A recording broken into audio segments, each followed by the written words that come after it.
Okay. I know it's been about a week or two since the last update, but I'm back. I'm back with a chapter review of Katekyo Hitman REBORN. And now we are at chapter. Fix the book a little bit. We are at chapter 122. Okay? And if you can tell by the title, it is practically translated into XANXUS scheme. So if we remember back at chapter 121, Tsuna finally came onto the battle scene after, Hibari versus XANXUS and how that didn't go well. And we saw what happened in Italy once they found out that the knight there is actually a decoy and Imitsu is fine.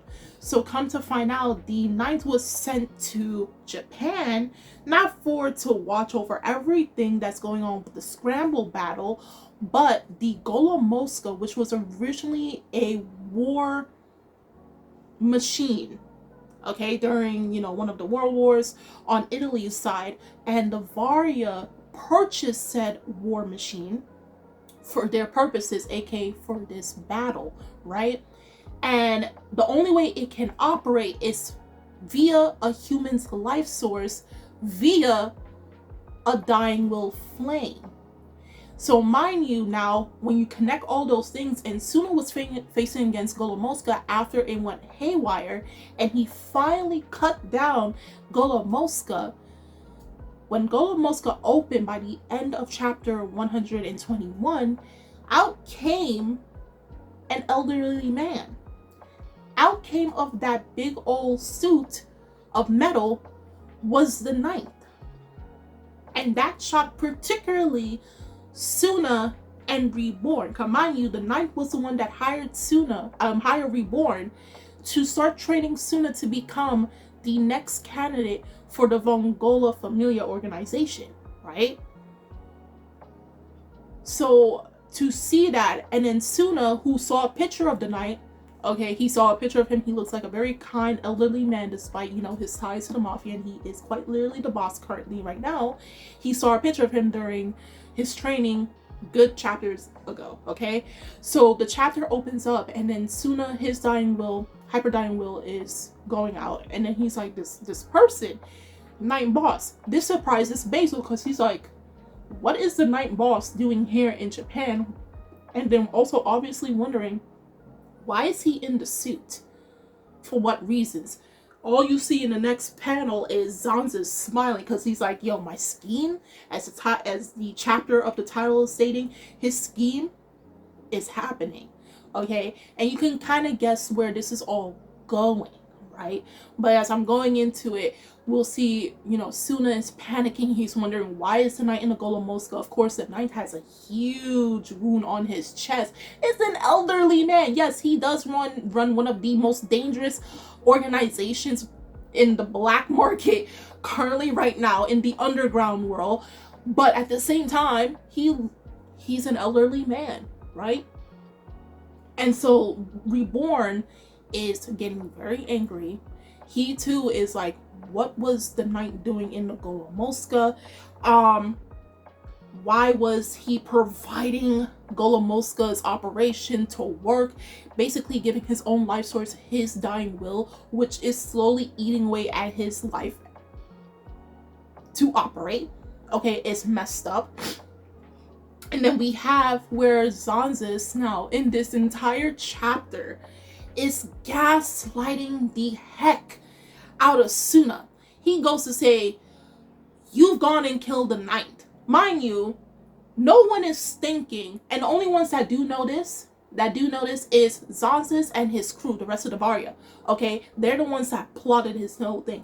What makes it so messed up is that XANXUS is the knight's son, right? So then you're probably in your head, if you're new to this area, if you're not, then you know what's going on.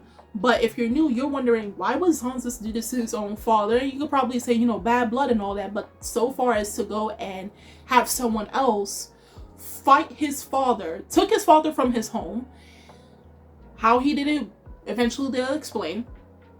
Put him into a machine that is slowly eating away at his life, and then send him off to fight his opponents, right?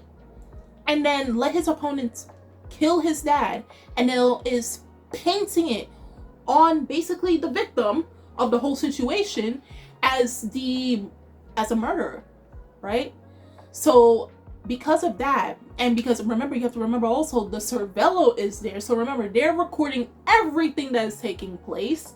And then they eventually will have to go back and explain this to the rest of the family. They do explain this in the chapter of what happened that night, okay?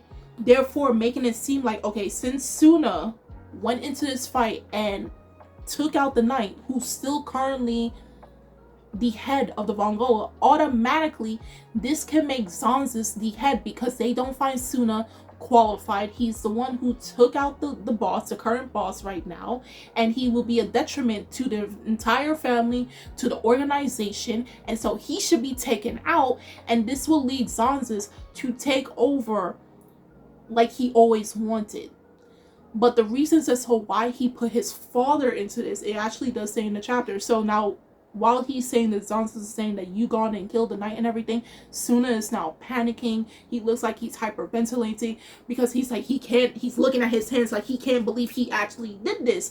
Like, he, obviously Tsuna never meant to, because he didn't know there was a person operating the machine at all. Nobody did, except again for XANXUS. So again, XANXUS is gaslighting, he's manipulating Tsuna, because he knows he's taking Tsuna, who's at his weakest right now, mentally wise and emotionally wise, and is bombarding him, telling him it's your fault, this is the reason why the knight is like this, you're the one that upped and destroyed him, it's all your fault, you have blood on your hands. Okay, and there's no running. Take accountability, okay? Who was it? Who split Golomoska in half and killed the knight inside, killed the old man inside?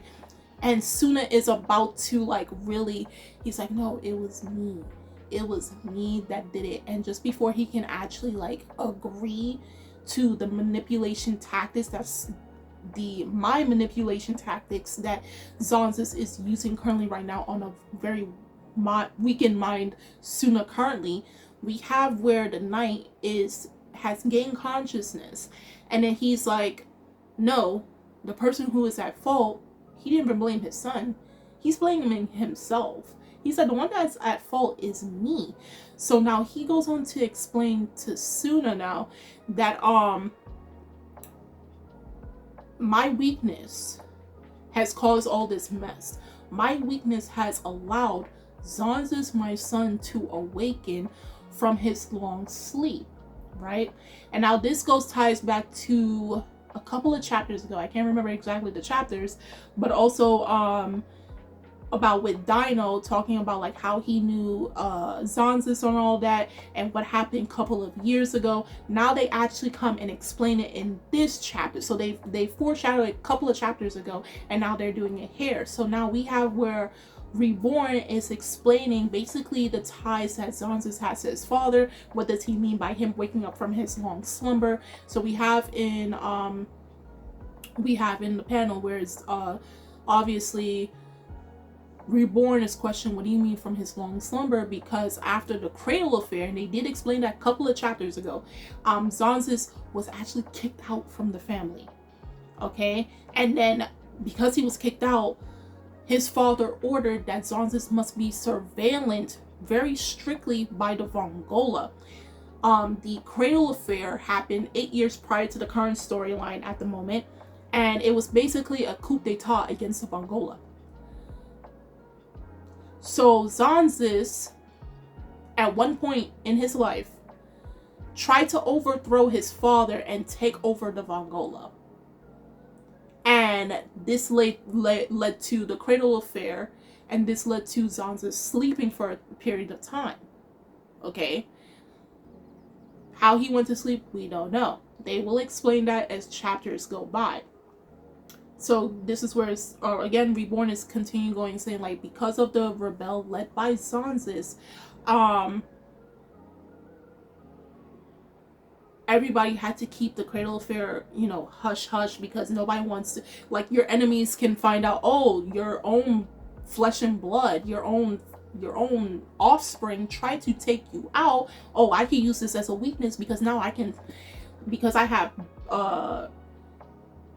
problems with you, I have beef with you, I'm gonna use your son against you. We're going to tag team now to take you out because I have problems with you and your whole thing, and I want to see you go under, right?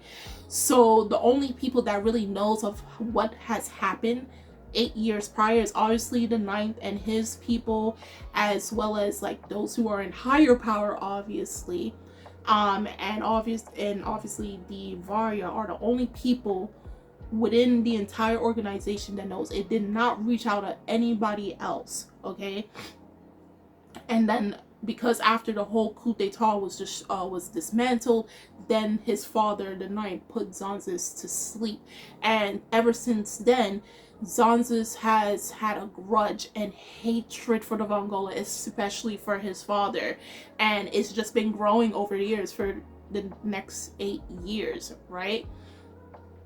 So after explaining all of that, we now have where the Ninth, obviously he's hurt, so he's spitting up blood, and then he's, talking to Tsuna, and then he's the same one that's telling Tsuna, after getting reports from Reborn stating his growth, the girl he likes, the school he attends, everything that's happening on in his daily life, he realized that Tsuna is, and the type of person he is by his character, his personality, that he is actually a misfit, a mismatch for the Vongola, and due to his bloody history, taking basically a pacifist and putting him in a position where he's going to constantly be barraged by people that wants to hunt him down, wants to hunt his family down, who is part of the dark underground world and everything. To put someone who is essentially so full of light in a place of darkness, obviously is very worrisome. It's mismatched, as he said, it doesn't fit together. But the irony of it all is that the Ninth feels within his own heart that makes Tsuna the most fit to be the head of the Vongola, okay? He even mentions that, like, Tsuna, as all the reports that he gets from Reborn on a constant, that like also Tsuna is someone who doesn't like to willingly fight. He's always being pushed into these situations that he doesn't want to be part of.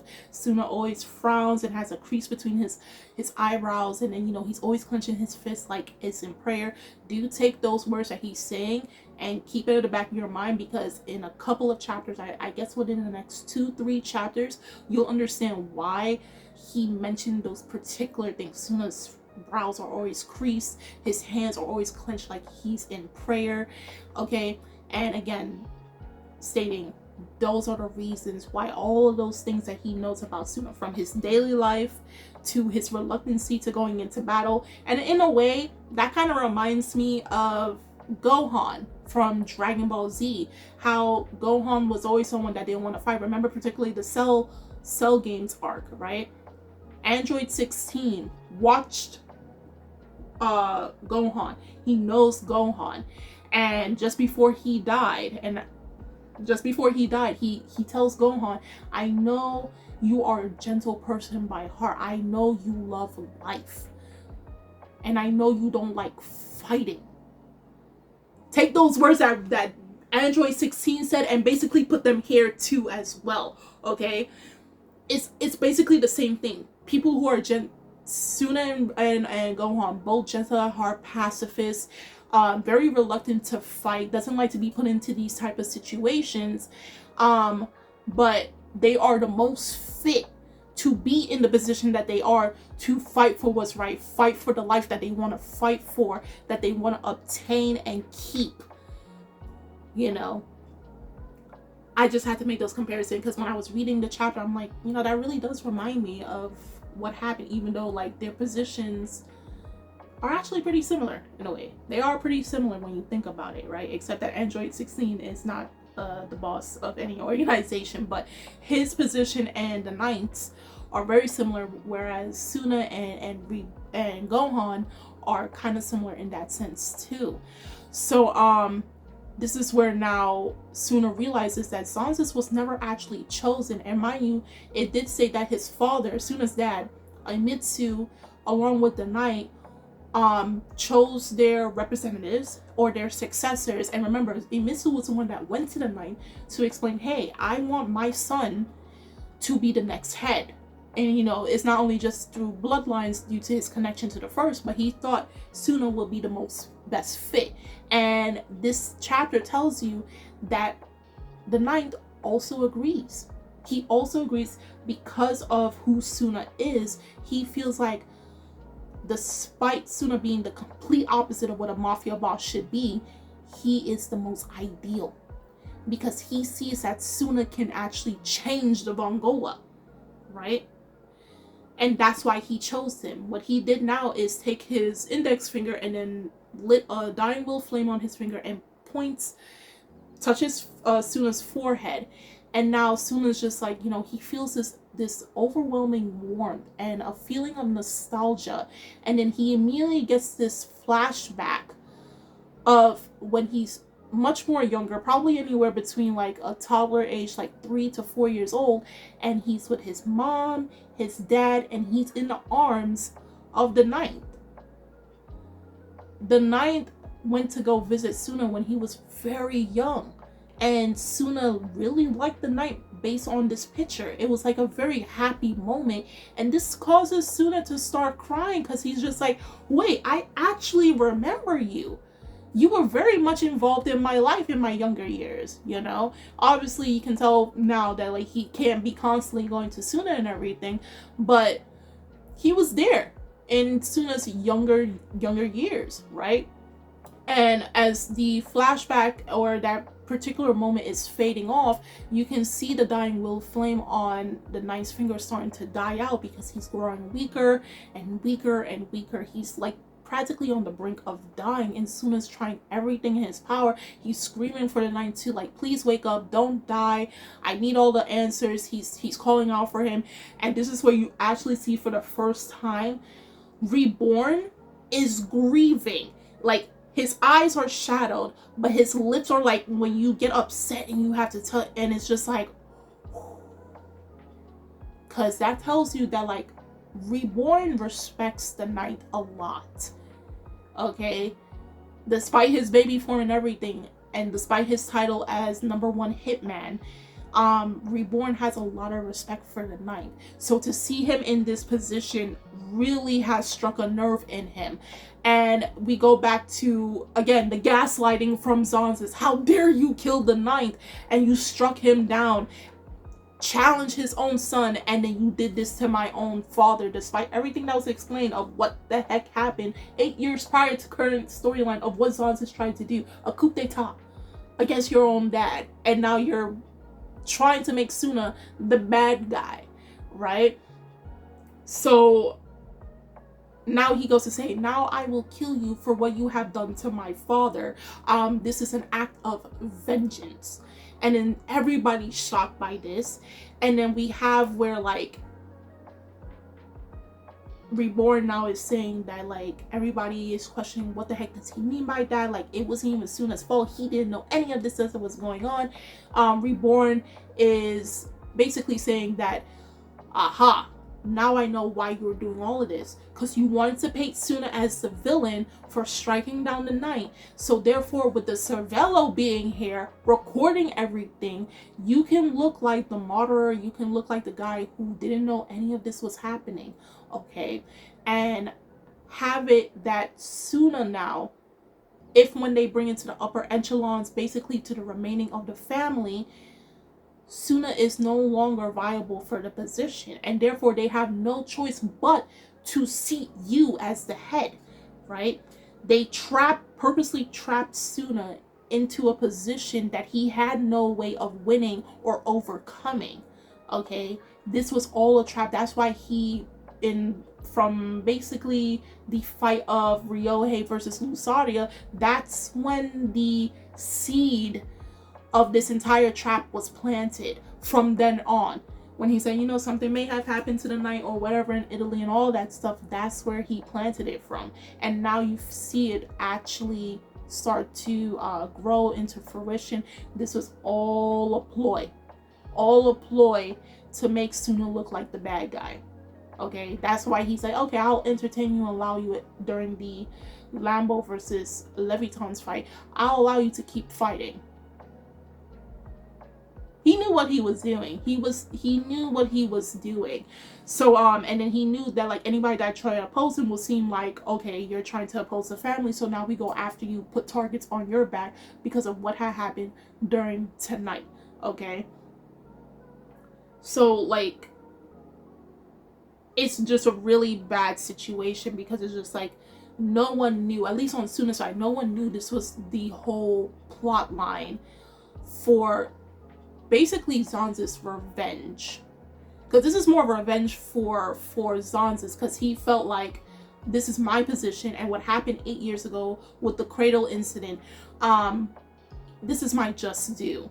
So he was able to take out his father. He was able to paint Tsuna as the bad guy. And because, again, like the surveiller who is surveillancing the entire fights that's been going on for the scramble battles for the half rings, they now are going to report. And this is going to bring a lot of people together. And they're going to be like, well, XANXUS, despite what happened 8 years ago, and what Tsuna did, he has no choice. And even if Imitsu is going to try and come in and explain that this was not what's meant to be, Tsuna is innocent in all of this, they're not going to listen to the advisor. They're probably going to think that, you know, Imitsu is trying to side with the enemy at this point.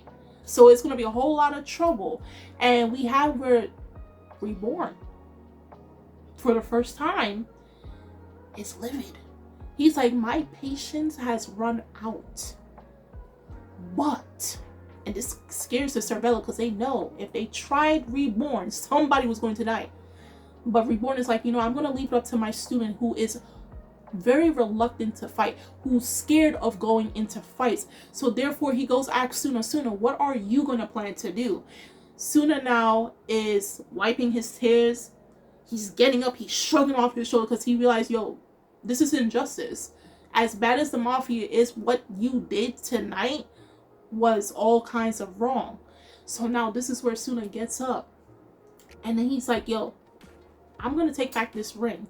I'm going to avenge the night. And for all those you have done wrong. And he's like, I will not allow you to follow in the Knight's footsteps. Okay? And it ends off there. Tsuna's resolve is, despite everything that has happened, despite my reluctancy to be a mafia boss, he knows where wrong is wrong. And the fact that, you know, he does have a connection to the Ninth, from that memory, it shows that the Ninth cares a lot about Tsuna.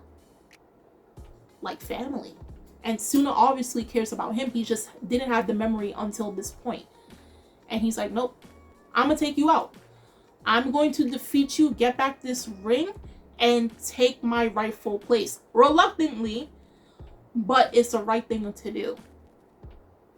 So now next chapter, we're going to basically have one of the best fights of this arc, which is Tsuna versus XANXUS. And I know everybody has been anticipating for this fight since this arc has began, and everything is slowly coming to a wrap. Okay, so guys, do tell me in the comment section below on how you felt about Katekyo Hitman Reborn chapter 122. What do you feel about the relationship between Tsuna, the Ninth, and XANXUS? This whole cradle incident that happened 8 years prior to the storyline. Just exactly what could have possibly happened that led to, one, XANXUS forming a coup d'etat. Why did he want to take out his own father? For what reasons? And why is he now again exacting that revenge 8 years later? Okay, and bringing more so innocent people into the fray. Okay, and what do you think is just basically going to happen in the next chapter going forward? And do you think the Ninth has unfortunately passed away, or do you think they're going to have a way to bring him back, to save him in time? I would love to read your comments down below. The links are in the description box, so you guys go check that out. And I'm Kimmy Chan of Anime Legends, and I'll see you guys later. Bye.